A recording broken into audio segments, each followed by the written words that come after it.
Kekaisaran Timuria atau Timurid adalah monarki Persia Turki Mongol yang wilayahnya saat ini meliputi Uzbekistan, Iran, Kaukasus Selatan, Mesopotamia, Afghanistan, seluruh Asia Tengah, sebagian India, Pakistan, Suriah, dan Turki. Kekaisaran ini didirikan oleh penakluk legendaris yaitu Timur Lenk pada abad ke-14. Bagaimana sejarah dinasti Timuria? Mari kita bahas bersama Sejajar Ara.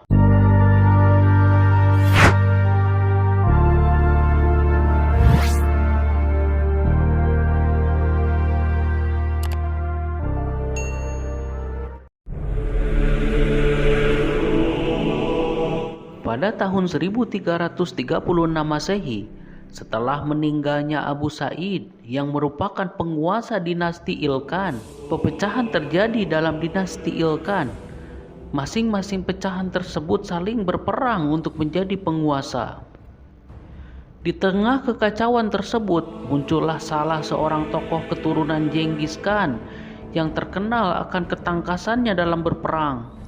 Tokoh tersebut adalah Timur Lenk. Tokoh tersebutlah yang nantinya akan menyatukan wilayah-wilayah bekas dinasti Ilkhan. Timur Lenk lahir di dekat Kes, sekarang dikenal sebagai kota hijau Uzbekistan, sebelah selatan Samarkand di Transoxiana pada tanggal 8 April 1336 Masehi dan meninggal di Otrar pada tahun 1405 Masehi. Ayahnya bernama Taragai, kepala suku Barlas, keturunan Kerajaan Noyan yang menjadi menteri dan kerabat Jagatai, putra Genghis Khan. Suku Barlas mengikuti Jagatai mengembara ke barat dan menetap di Samarkand. Taragai menjadi gubernur Kes. Keluarganya mengaku sebagai keturunan Genghis Khan. Sejak usia muda, keberanian dan ketangkasannya yang luar biasa sudah terlihat. Ia sering diberi tugas untuk menjinakkan kuda-kuda liar. Sewaktu berumur 12 tahun, ia sudah terlibat dalam banyak peperangan dan menunjukkan kehebatan serta keberanian yang menjadikan namanya terkenal di kalangan bangsanya. Setelah ayahnya meninggal, sejarah kehebatan Timur Lenk baru dimulai. Pasca Jagatai wafat, masing-masing amir melepaskan diri dari pemerintahan pusat. Timur Lenk pada saat itu mengabdikan dirinya kepada gubernur Transoxiana dengan amir bernama Qajahan. Ketika Qajahan meninggal dunia, datang serbuan dari Tughlaq Temurkhan, pemimpin Meghulistan, yang menjarah dan menduduki Transoxiana. Timur Lenk bangkit memimpin perlawanan untuk membela nasib kaumnya yang tertindas. Setelah melihat kehebatan Timur Lenk dalam peperangan, Tughlaq Temur menawarkan jabatan gubernur di negeri kelahirannya. Tawaran tersebut diterima oleh Timur Lenk. Setahun pasca Timur Lenk menjadi gubernur, tepatnya pada tahun 1361 Masehi, Tughlaq Temur mengangkat putranya Ilyas Khoja menjadi gubernur Samarkand, menggeser jabatan Timur Lenk sebelumnya. Timur Lenk dijadikan wazir Ilyas Khoja. Tentu saja Timur Lenk menjadi murka akibat perlakuan ini. Ia segera bergabung dengan cucu Qajahan yaitu Amir Hussein untuk melakukan pemberontakan.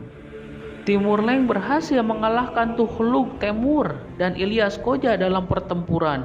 Segera setelah berhasil mengalahkan Tughlaq Temur, ambisi untuk menjadi raja besar muncul. Ia mempunyai suatu pandangan, jika hanya Tuhan yang berkuasa di langit, maka di dunia pun hendaknya satu raja saja yang berkuasa, yaitu dirinya sendiri.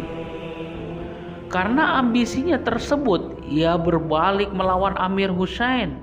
Dalam pertempuran tersebut ia berhasil mengalahkan dan membunuh Amir Hussein di Balkh. Pada 10 April 1370, ia menjadikan Samarkand sebagai ibu kotanya, sehingga ia menjadi penerus dari penguasa-penguasa Mongol cabang Chagatai di Transoxiana. Pemerintahan Timur Leng didukung oleh elit muslim setempat termasuk Syekh al-Islam, yaitu kepala Dewan Konsultan Islam di Samarkand dan kalangan sufi yang menjadi penasehat spiritualnya. Untuk memerintah imperiumnya, Timur Leng mengangkat beberapa putra dan cucunya sebagai gubernur provinsial. Tetapi dengan penuh kewaspadaan, ia membatasi kekuasaan mereka dengan terus-menerus mengadakan pergantian beberapa jabatan gubernur, melantik beberapa jenderal dan pengumpul pajak yang bertanggung jawab langsung kepadanya, dan dengan melantik wakil-wakil pribadinya untuk mengawasi pemerintahan mereka. Tahun 1401, Timur Leng beserta pasukannya masuk ke Syria bagian utara. Kota tersebut dihantam dan akhirnya kota Aleppo diduduki. Seluruh penduduk muslim di negeri itu dibunuh dan kepalanya disusun menjadi piramida yang terdiri dari 20.000 kepala setinggi 10 hasta dan dengan keliling 20 hasta. Wajah mayat tersebut menghadap keluar. Banyak bangunan seperti sekolah dan masjid yang berasal dari zaman Nuruddin Janki dan Ayyubiyah dihancurkan. Hamas, Homs, dan Balbak jatuh ke tangannya. Puncaknya, pasukan Sultan Faraj dari Mamluk yang mempertahankan benteng di Damaskus akhirnya berhasil dikalahkan. Dari pertempuran dahsyat tersebut, Masjid Umayyah yang bersejarah rusak berat dan hanya tinggal puing-puing. Setelah berhasil menaklukkan Damaskus, ia membawa para seniman dan pekerja ahli ke Samarkand. Ia memerintahkan ulama yang menyertainya untuk membenarkan tindakannya. Perlu diketahui, sejumlah penaklukan tersebut dilakukan atas nama perjuangan syariah, berdasarkan dalih bahwa musuh-musuhnya merupakan pengkhianat Islam. Selanjutnya, ia menyerang kota Baghdad dan membantai 20.000 penduduk. Pembantaian ini sebagai balasan terhadap tewasnya tentara-tentaranya saat pengepungan Baghdad dulu. Dari pembantaiannya tersebut, ia mendirikan 120 piramida dari kepala orang-orang yang dibantai.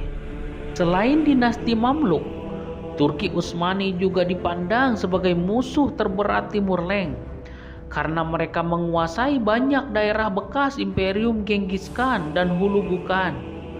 Awal perseteruan ini dipicu ketika Sultan Bayezid I berhasil merebut daerah-daerah yang sudah ditaklukkan Timur Leng. Dalam pertempuran pertama di Sivas, Timur Leng berhasil mengalahkan Bayezid dan mengakibatkan terbunuhnya putra Bayezid, yaitu Ertugrul.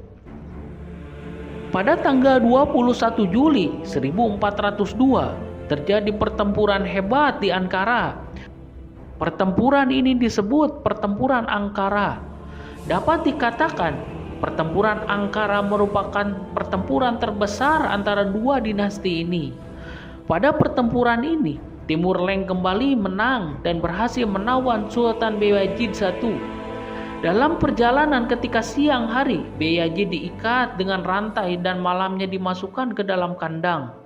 Dengan perlakuan seperti itu, Bayezid sendiri akhirnya meninggal dalam tawanan.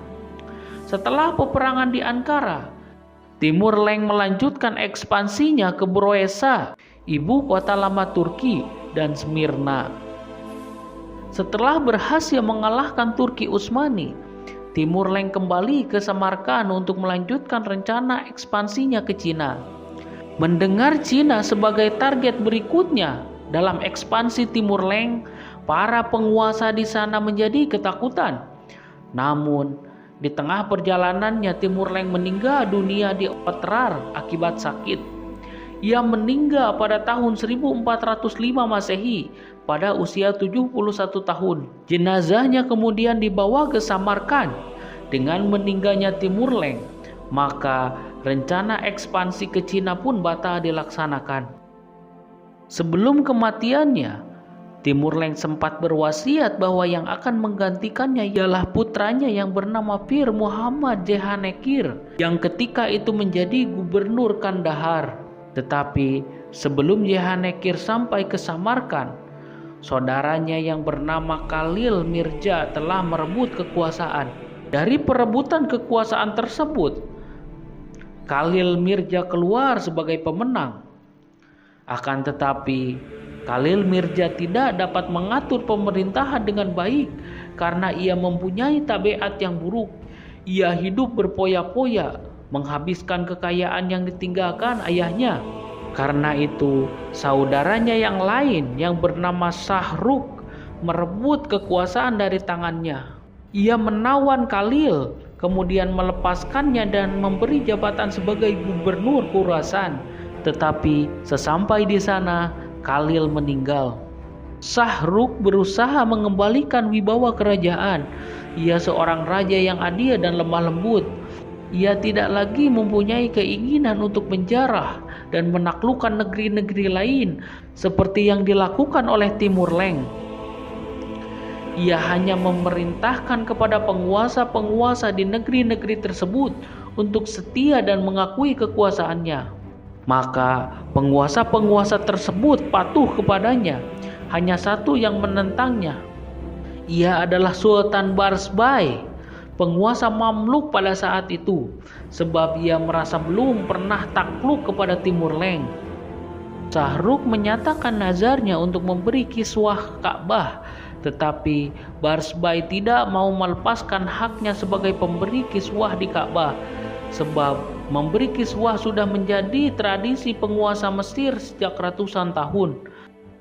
Lalu Sultan Barsbay menasehati Shahrukh supaya niat dan nazarnya itu terlaksana. Maka buatlah kiswah lalu dijual, dan uang yang didapat diberikan kepada fakir miskin di Mekah. Menjawab saran tersebut, Shahrukh mengirim utusan ke Mesir sambil membawakan pakaian resmi yang biasa diberikan kepada gubernur atau raja daerah-daerah taklukan dinasti Timuriah. Sultan Barsbay merasa hal tersebut sebagai penghinaan, sehingga ia merobek-robek pakaian tersebut dan utusan yang membawanya dipukul hingga berdarah-darah sebagai wujud tantangan terhadap Shahrukh. Tantangan tersebut tidak dapat dibalas oleh Shahrukh. Hal ini disebabkan kekuasaan dinasti Timuriah mulai pecah. Shahrukh meninggal dalam usia 72 tahun, yaitu pada tahun 1447. Setelah Shahrukh meninggal, ia digantikan oleh anaknya yang bernama Ulugh Bey, seorang raja yang alim dan sarjana ilmu pasti. Namun masa kekuasaannya hanya sebentar. 2 tahun berkuasa ia dibunuh oleh anaknya yang haus kekuasaan, yaitu Abdul al-Latif. Raja dinasti Timuriah yang terakhir adalah Abu Sa'id yang menjabat dari tahun 1452 hingga 1469. Pada masa inilah kerajaan mulai terpecah belah. Wilayah imperium yang luas tersebut diperebutkan oleh 2 suku Turki yang baru muncul, yaitu Karakoyunlu dan Akoyunlu. Abu Sa'id sendiri terbunuh ketika bertempur melawan Uju Hasan, penguasa Akayunlu.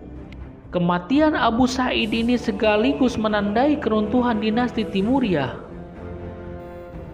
Dinasti ini berakhir sepenuhnya pada tahun 1507 ketika Muhammad Syaibani dari Uzbek menaklukkan pemerintahan Badil al-Zaman di Samarkand. Namun pada tahun 1526 salah seorang keturunan Timur Leng yang saat itu menguasai Kabul bernama Zahir Uddin Muhammad Babur meneruskan penaklukan ke India dengan mendirikan kekaisaran Mughal.